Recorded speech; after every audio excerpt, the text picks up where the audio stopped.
Hi, everyone. Welcome back to the Windbridge Afterlife Science Podcast. I'm Anna, your host, and as always, I'm here with my co-host, Aliyah. Hey, everyone. Before we dive in, just a quick note.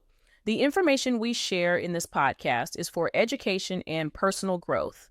It's not a substitute for professional advice. So, if you're feeling any emotional or psychological distress, be sure to reach out to a suitable professional. So today, we're diving into a topic that's especially close to many hearts, the idea of whether our non-human animal companions continue on after death. It's something a lot of us wonder about, especially after losing a beloved companion animal. Yeah, it's a really emotional and important subject. People who have animals often consider them as family, and losing them can be just as hard as losing a human loved one.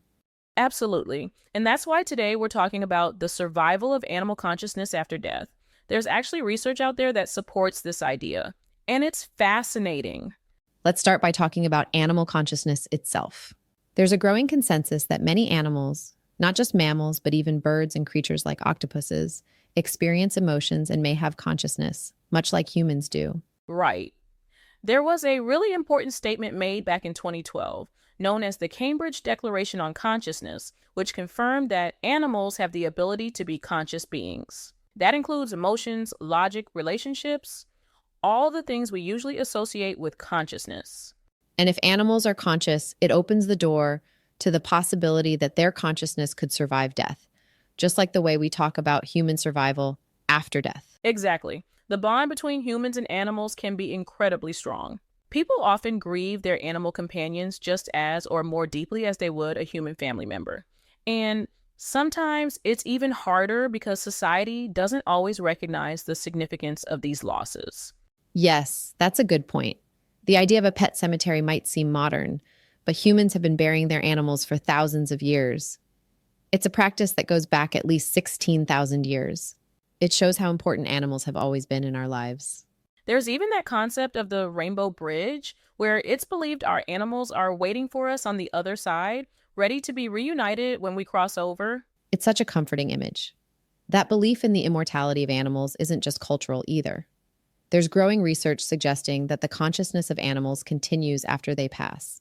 So what does the research say? Well, some of the most compelling evidence comes from what are called end-of-life experiences, or ELEs. These are moments when people who are near death report feeling the presence of loved ones, and that includes departed animals.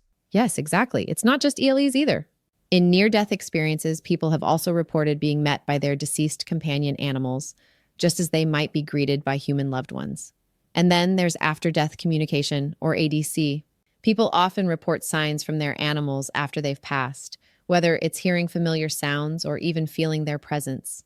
Yeah, and I love that this isn't limited to just dogs or cats.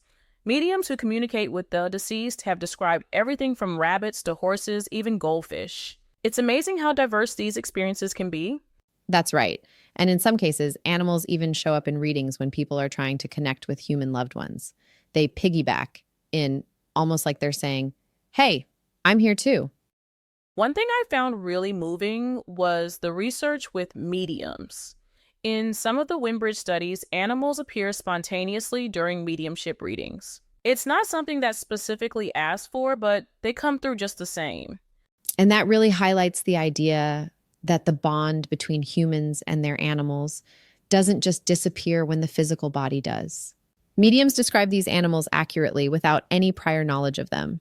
I remember reading that Joanne Gerber, one of the Windbridge certified research mediums, explained how she sometimes receives requests to connect with a specific animal, but the most evidential readings come when they just show up without prompting. It's like the animals have their own timeline. They come through when the time is right and often in surprising ways. So, what does all this mean? In short, there's growing evidence that our relationships with our animal companions don't end when they pass. Whether it's through end-of-life experiences, near-death experiences, or after-death communication, it seems that animals' consciousness may very well continue beyond death, just like humans. It's a comforting thought, isn't it? The bond we share with our animals is real, deep, and according to the research, may survive even physical death. Definitely. I think it brings a lot of peace to people who have lost a beloved animal friend. Just knowing that connection might still be there in some form. Thanks for listening, everyone. Please be sure to like, subscribe, and tell your friends about us. If you want to learn more about this topic and all our episodes, visit afterlifescience.org. There, you can dive deeper with discussion questions and other content, including links to the articles and fact sheets we covered today. If you want to learn more about the research or get involved, head over to windbridge.org.